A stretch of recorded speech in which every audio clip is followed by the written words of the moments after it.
안녕하세요. 윤리 알려주는 여자 김혜영 강사입니다.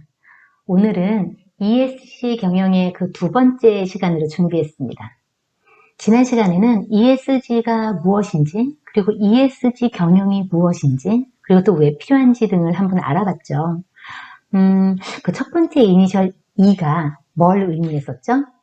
네, 환경을 의미했고, 또 어떠한 기업이 대표적인 사례인지도 한번 살펴보았습니다. 이 부분이 좀 더 궁금하시다면 지난 영상을 한번 참고해 주시면 좋겠습니다. 그렇다면 오늘의 주제 이야기를 좀 해볼까요? ESG의 두 번째 이니셜 S는 무엇의 약자일까요? 네, 소셜, 즉 사회를 의미하는데요. 이는 사회적 책임의 개념으로 이해할 수 있습니다. 최근 몇몇 기업들이 비윤리적인 선택을 통해서 사회에서 퇴출되거나 매각이 되거나 기능이 축소되는 사례들을 뉴스를 통해서 많이 접하셨을 겁니다. 내부 정보를 이용한 사익 추구라든지 갑질 혹은 부적절한 성적 이슈 등 말이죠. 이뿐만 아니라 소비자들은 기업에게 사회의 건전성 회복 혹은 유지를 위해 책임 있는 다양한 활동들을 요구해요.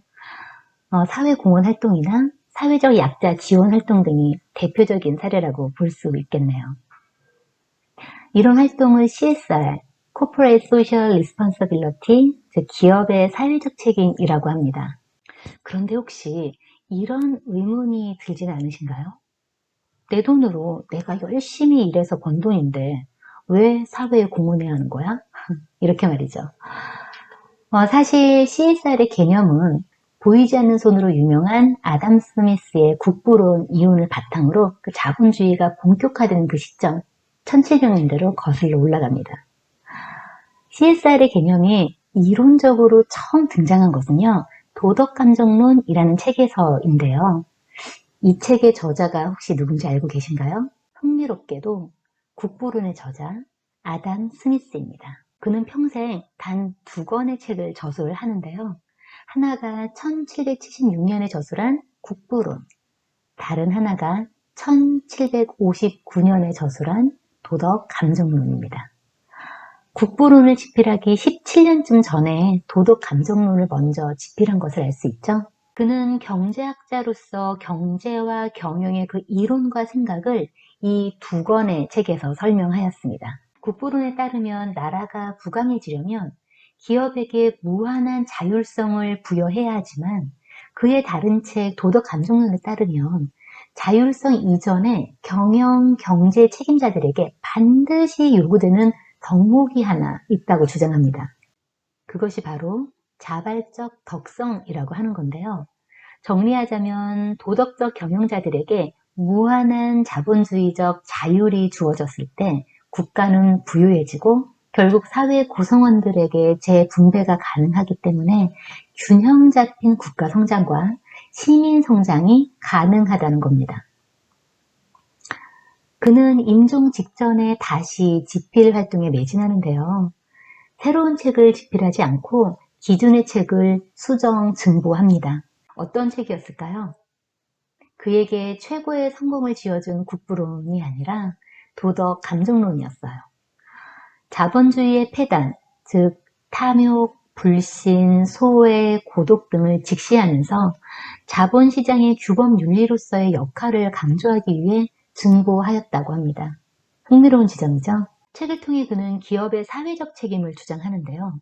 그 이유가 기업가가 성공적인 경영 활동을 하게 된 배경에는 기업가의 좋은 컨텐츠와 사업 수완 외에도 사회적 자본을 활용하기 때문에 가능했다고 합니다. 사회적 자본? 그게 뭐지? 싶으시죠? 사회적 자본이란 사람들 사이에 협력을 가능하게 하는 구성원들의 공유된 제도, 규범, 네트워크 등 일체의 신뢰적 자산을 포괄하여 지칭하는 것이라고 정의됩니다. 예를 들어 사회적 네트워크, 신뢰자산, 사회 구성원의 합의 등 눈에 보이지 않는 인프라 등을 의미하는 것이죠. 기본적으로 이런 사회적 자본은 사회를 구성, 유지하기 위해 사회 구성원 모두에게 주어지는 공용재예요. 그러니 기업들에게 사회적 자본이 없었다면 기업 활동을 애초에 하지 못했을 테니까 사회의 일정 부분 환원해야 한다는 개념입니다. 그리고 기업 활동을 하면서 훼손시킨 사회적 자본을 다시 회복시키고 조금 더 많이 가진 기업이 주도하여 발전시키라고 요구하는 것이죠. 어때요? 이렇게 과거 역사적 맥락을 좀 짚어가면서 들여다보니까 조금 이해가 쉬우시죠? 그럼 마지막으로 G를 알아보겠습니다. G는 거버넌스의 앞 이니셜을 의미합니다. 우리나라 말로는 지배구조라고 해석되죠. 지배구조? 그게 ESG 경영? 지속가능 경영? 윤리 경영과 무슨 관계가 있지? 라고 생각하실지도 모르겠어요. 지금부터 예를 제가 한번 들어보겠습니다.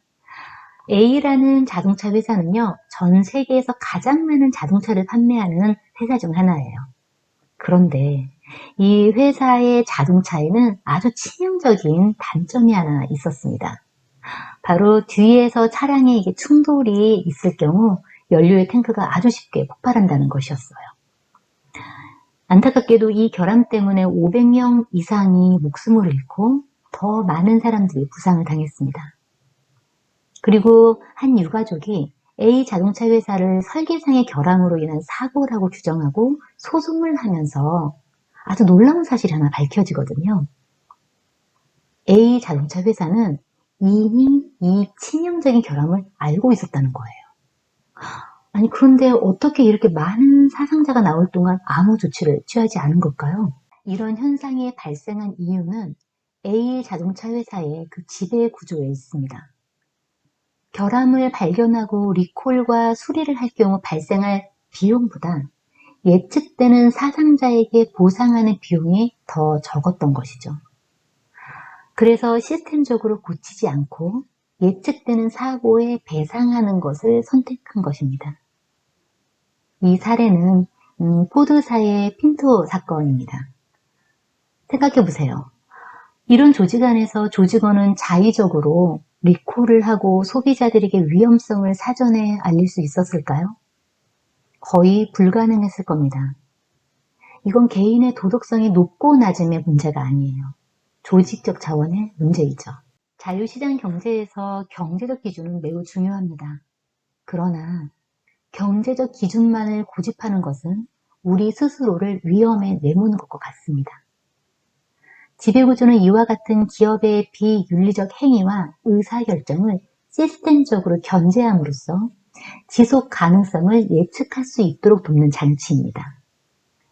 기업의 구성원인 누구인지에 따라 영향을 받지 않고 지속적으로 바르고 윤리적인 의사결정을 내릴 수 있는 구조를 만드는 것이다 라고 이렇게 이해해 볼 수 있겠습니다. 자, 이 두 번의 영상을 통해 ESG의 개념과 그 필요성, 그리고 ESG의 그 세부 내용을 구체적인 사례를 통해서 알아봤는데요. 어떻게 조금 도움이 되었나요? 행복한 우리의 일상을 위한 생활밀착형 윤리 수업. 다음 시간에도 당신에게 도움을 드릴 수 있는 유익한 이야기로 찾아뵙도록 하겠습니다. 고맙습니다.